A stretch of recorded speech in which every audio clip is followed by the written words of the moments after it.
नमस्कार, आप देख रहे हैं हिंदी खबर एक्सप्रेस और मैं हूं आपके साथ मानवी ठाकुर। शुरुआत करते हैं आज की खास खबरों से। पूर्व राष्ट्रपति और वन नेशन वन इलेक्शन के चेयरमैन रामनाथ कोविंद ने कहा कि वन नेशन वन इलेक्शन प्रथा अगर लागू होती है तो इसका फायदा केंद्र की सत्ताधारी पार्टी को मिलेगा। उन्होंने कहा कि केंद्र की सत्ताधारी पार्टी चाहे भाजपा हो, कांग्रेस या अन्य कोई पार्टी, उसे वन नेशन वन इलेक्शन का सीधा फायदा मिलेगा।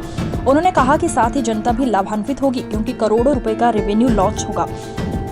पूर्व राष्ट्रपति यहां बेटी के ससुराल पक्ष में आयोजित मांगलिक कार्यक्रम में शामिल होने पहुंचे थे। इस दौरान उन्होंने वन नेशन वन इलेक्शन समिति का अध्यक्ष होने के लिए आगे कहा। विभिन्न संस्थाओं समेत राजनीतिक पार्टियों से सुझाव मांगे गए हैं। कई पार्टियों समेत नीति आयोग और चुनाव आयोग जैसी संस्थाओं ने इसका समर्थन किया है।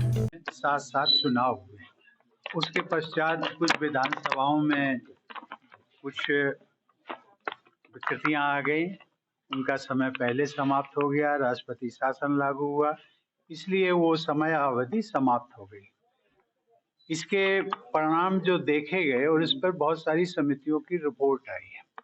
पार्लियामेंट्री कमेटी की रिपोर्ट आई है, नीति आयोग की रिपोर्ट आई है, भारत के चुनाव आयोग की रिपोर्ट आई है और कई समितियों की रिपोर्ट आई है, जिसमें उन्होंने कहा है कि देश में वन नेशन वन इलेक्शन की जो परंपरा है वो फिर लागू होनी चाहिए। भारत सरकार ने एक हाई लेवल कमेटी नियुक्त की है, उसका मुझे चेयरमैन बनाया है और उसमें और भी हमारे सदस्य हैं। हम सब लोग मिलकर के और जनता के साथ मिलकर के एक वाया मीडिया कुछ निकालने की कोशिश कर रहे हैं। सरकार को सुझाव देंगे कि किस प्रकार से इस प्रथा को पुनः लागू कर सकते हैं। मैंने सभी जितने भी राष्ट्रीय रजिस्टर्ड दल हैं उन सबसे भी संपर्क किया है, उनके सुझाव मांगे हैं और कभी न कभी हर राष्ट्रीय राजनीतिक दल ने इसका समर्थन भी किया है।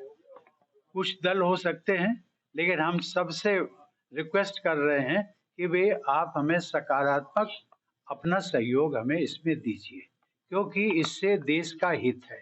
ये एक राष्ट्रीय हित के मुद्दा है, इसमें किसी भी राजनीतिक दल का कोई लेना देना नहीं है। एक एग्जाम्पल हम आपको देते हैं, आप बड़े विद्वान मीडिया के लोग हैं, आप इस पे सोचिएगा कि ये प्रथा यदि लागू होती है तो उसका जो भी केंद्र में राजनीतिक दल सत्ताधारी दल होगा उसको फायदा होगा, वो चाहे बीजेपी हो, चाहे कांग्रेस हो या दूसरे राजनीतिक दल हो, इसमें किसी प्रकार का भेदभाव नहीं है। और उससे सबसे बड़ा जो फायदा होने वाला है वो आम जनता को होने वाला है। वो जितना रेवेन्यू जो आएगा, जितनी बचत होगी जा करके, वो आपके विकास कार्यों में लगाया जा सकता है। बहुत बहुत धन्यवाद। आज की खबरों में बस इतना ही। देखते रहिए हिंदी खबर एक्सप्रेस। नमस्कार।